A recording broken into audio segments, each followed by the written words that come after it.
За сайн уу мандах хэмжээ. Айсан уулзах удаа гоё байна. За мандах хэмжээ энэ удаагийн одоо сэдв маань ямар сэдв байх хэвээр нэлээ. За энэ удаа хоёулаа сэтгэл түгших эмгэгийн талаар ярилцсан. Сэтгэл түгших эмгэг бас л одоо хүн амын дунд нийтлэг тохиолддог бас нэг сэтгэл зүйн асуудал байгаад байгаа юм л та. Тийм. За түгших гэхээр одоо тэгээд мэдээж нэг сандарсан ч юм уу нэг тийм хөлн төсөөлөж юм л та. Энэ бас өвчин гэдэг юм байна тий. Өвчин болоод өнгөрсөн юм байна. За та ихлээр ихний ойлголтыг нөгөөж. За ер нь бол юм санаа зовх түгших маань хүнд байдаг л нэг хэвийн сэтгэл хөдлөл байх нь л те. Гэхдээ ажил дээр, амьдрал дээр яг үнэхээр бодтой сэтгэл санаагийн зовоохор шалтгаан байгаа бол түгшиж болно.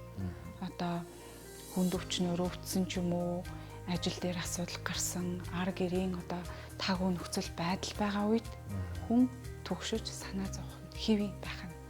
Харин сэтгэл түгших эмгэг гэхээрээ одоо тодорхой тийм айхтар шалтгаан байхгүй мөртлөө юмд хит санаа зовоод байдаг л гэсэн үг. Одоо яг юунд санаа зовоод байгаа гэдэг нь тодорхой биш. Ажил нь хэвийн, амьдрал хэвийн, эрүүл мэндийн хувьд хэвийн тэгсэн мөртлөө цаанаасаа хар аяндаа юм санаа зовоод байдаг. Санаа зовхдоо энгийн санаа зовол биш. Хит ихээр санаа зовноод байдаг. Тэгэхээр одоо юунаас үүсэх вэ? Ерөнхийдөө энэ сэтгэл түгшилт маань хувь хүний зан төрхийн онцлогоос үүсэж болно. Ерөн төрлөхөөсөө жоохон юм санаа зовдох хүмүүс бас байдаг л да. За тийм зан төрхийн онцлогоос үүсэж болно. Эсвэл мөн л архаг хуримтлагдсан стрессээс үүдээд байгаа юм л та. Архаг хуримтлагдаад стрессээ хуримтлуулсаар байгаад нөгөө асуудал маань сэтгэл түгшилт гэдэг эмгэгээр илрээд байгаа. Бас нэг стрессийн нэг гүнзгийрсэн хэлбэр. Стрессийн нэг гүнзгийрсэн хэлбэр гэж ойлгож болно. За энийг одоо мэдээж ямар нэгэн байдлаар бас эмчлэх ч юм уу арга байгаа юу? Та хэрэг байгаа бол бас энэ талаар үзэгчдээ тодорхой хэмжээ бас зөвлөгөө өгвөл тээ. За сэтгэл түгшилх эмгэг маань мэдээж эмчилгээ байгаа. Сэтгэл түгшилт маань бүрэн эмчлэгдэх боломжтой. Тий. Сэтгэл түгших эмгэгийг бүрэн эмчлэхийн тулд хамгийн чухал эмчилгээ маань сэтгэл заслын эмчилгээ байдгийг. Сэтгэл заслын эмчилгээндээ сэтгэл түгшилт гэж яг одоо юу байдгийг энэ асуудал нь яг таны биед ямар өөрчлөлт үүсгэж байгаа юм. За сэтгэл түгшсэн үедээ яаж өөрийгөө тайвшруулах вэ гэсэн арга техникүүдээр сургадаг. Дээрээс нь сэтгэл түгшилтийн талаар одоо юм танин мэдхүйн мэдлэг олгодог тийм сэтгэл заслын эмчилгээний арга байдаг. За энэ сэтгэл засал эмчилгээтэйг хавсраад бас эмийн эмчилгээ хавсардаг байгаа. Ерөн сэтгэл түгшилттэй байгаа үед л тархины бичил бодисын солилцоо маань хямрцсан байдаг. Тархины нэг хэсэгт нэг бодис ихссэн байхад нэг хэсэгт нь багассан байдаг байна. Тэр бодисын солилцоог хэвийн голдролт нь оруулах зорилгоор эмийн эмчилгээ авах зайлшгүй шаардлагатай байдаг. Тэр эмийн эмчилгээ маань ерөнхийдөө бол нэг 2-3 сарын хугацаанд үргэлжлэх магадлалтай. Тэгээд сэтгэл түгшилтэд хэдүүлээ бүрэн эмчилчих боломжтой байдаг байна. Мандах хэмжээ одоо тэгээд шинж тэмдэг илэрдэг үү юу юм? Илэрдэг бол ер нь яаж илэрдэг юм бол? За сэтгэл түгшилт маань бол бас ямар ч насны хүнд сэтгэл түгшилт үүсэж болно. Хүүхдүүдэд үүсэж болно. За хүүхдүүдэд үүсэхдээ яадгүй гэхээр харанхуугаас айгаад идэг, ганцаараа байхаас айгаад идэг. За тэгээд одоо шөнө ганцаараа унтахаас айгаад идэг гэд янз бүрээр сэтгэл түгшилт маань илэрч болно. За насан турсан хүмүүсийн хувьд бол юмд нэгдүгээрт бол хит санаа зовдгой байдал илэрдэг. Гэртээ одоо ингээд санаа зовх зүйлгүй тайван амарч байсан ч сэтгэл дотор дандаа тайван биш. Төгшүүртэй, айцтай мэдрэмж дандаа төрхөн байна. За ингээд яг юун санаа зовоод байгаа вэ гэдгийг мэдэхгүйгээр дотор дандаа санаа зовлол мэдэгдэнэ. Жижиг юм босон ч санаа зовно. Жижиг асуудлыг томруулж санаа зовно. Эсвэл ирээдүйд одоо болохгүй тодорхойгүй зүйлүүдийг ургуулж одоо санаа зовдөг. Жишээлх юм бол автобусалд орох үедээ хор тавтартай болох үедээ, зүрхний шигдээсээр өвдөх үедээ, ажил төрөл маань бүтлгүйдэх үедээ гэд ямар нэгэн үндэслэлгүйгээр одоо хэцүү зүйлүүдийг ургуулж бодож санаа зовоод идэх байна шүү дээ. За ингээд санаа зовнилтой байгаа үед хүн маань их цочромтгой сэтгэл зүйн хувьд эмзэг болчдөг. Энтэй холбоотойгоор амархан уурладаг. Уурлахааргүй юм дээр уурладаг. За уурлахаар юм байсан ч хит одоо тийсэрч хүчтэйгээр уурладаг болдог байх нь байна. Амархан юмд гомддог болно. Хүний хэлсэн үг, харсан харц дууны өнгийг одоо сэтгэлдээ маш орхон хүлээж аваад бүх юмд амархан гомдчихдог. Нөгөө гомдол маань тайлагдахгүйгээр хідэн хоногоор хідэн цагаар ингээд бодоол яваад байдаг болдог байх нь байна. Дээрэс нь амархан уйлдаг болдог.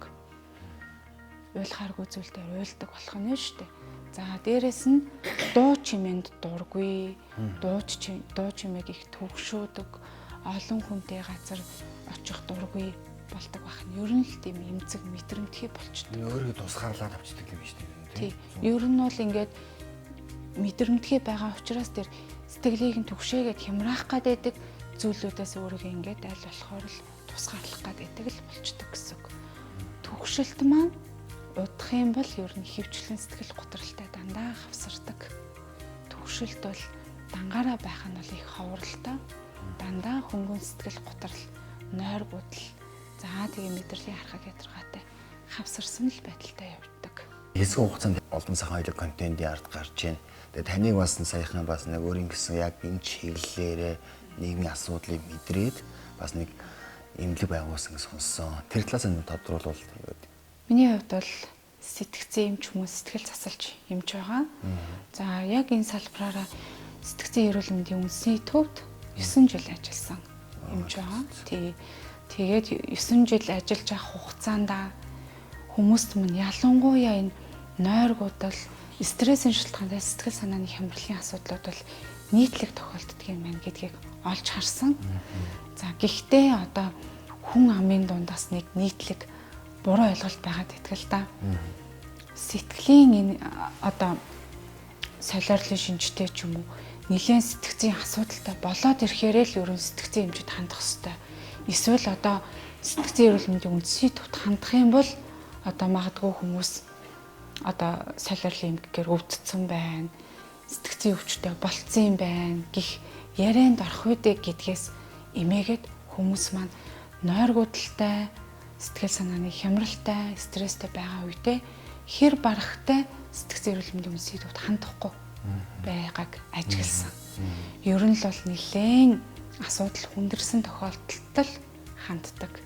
За нойргуудаад байгаа, сэтгэл түгшээд байгаа, гутраад байгаа, ядраад байгаа хүмүүс бол эхлээд яг жинхэнэ эмчтэй хандахгүйгээр одоо дур мэдэж юм уудаг, энэ тэнд очиж тусал хийлгүүлдэг, соёлол твтдэг, уламжлалтын эмнэлгээр явдаг ч юм уу, мэдрэлийн эмчэд ханддаг гэд өөр одоо чиглэлүүдээр явж гад сүүлдээ их нэлээд хэдэн жилийн дараа энэ асуудал маань хүндрээд ирэхээр сэтгцэн эмчэд хандж байгаа. Тэгэхээр энэ байдлыг энэ сэтгцийн эрүүл мэндийн тусламж үйлчилгээг хүн амд хүртээмжтэй байлгая, хүмүүст бас сонголттой байлгая гэсэн үгнээс энэ эмнэлгийг эхлэх санаах төрсэн байдаг.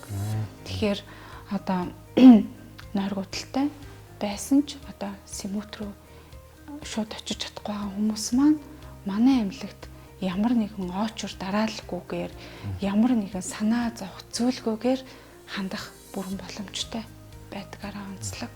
За мэдээж хуу хүний нууцыг одоо сэтгэл зүйн нууцыг бол чандлан хадгалдаг.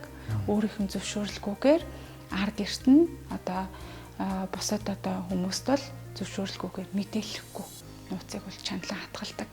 За манай эмнэлэгт бол нийтдээ хамгийн багадаа 9-өөс дээш жил ажилласан сэтгцэн болон сэтгэл засалч эмчнэр маань тусламж үйлчилгээг явуулдаг. Тэгэхээр сэтгцэн эмнэлгийн сэтгцэн үндсэн асуудлуудаа үзэн, дээрс нь сэтгэл засал эмчилгээ хийгдэн. За тэгээд хүүхдийн сэтгцэн эмчийн үзлэг, хүүхдийн сэтгэл засал эмчилгээ, сэтгэл зүйн онцлогоо гэдэг бүхэл чиглэлээр үйл ажиллагаа явуулж байгаа.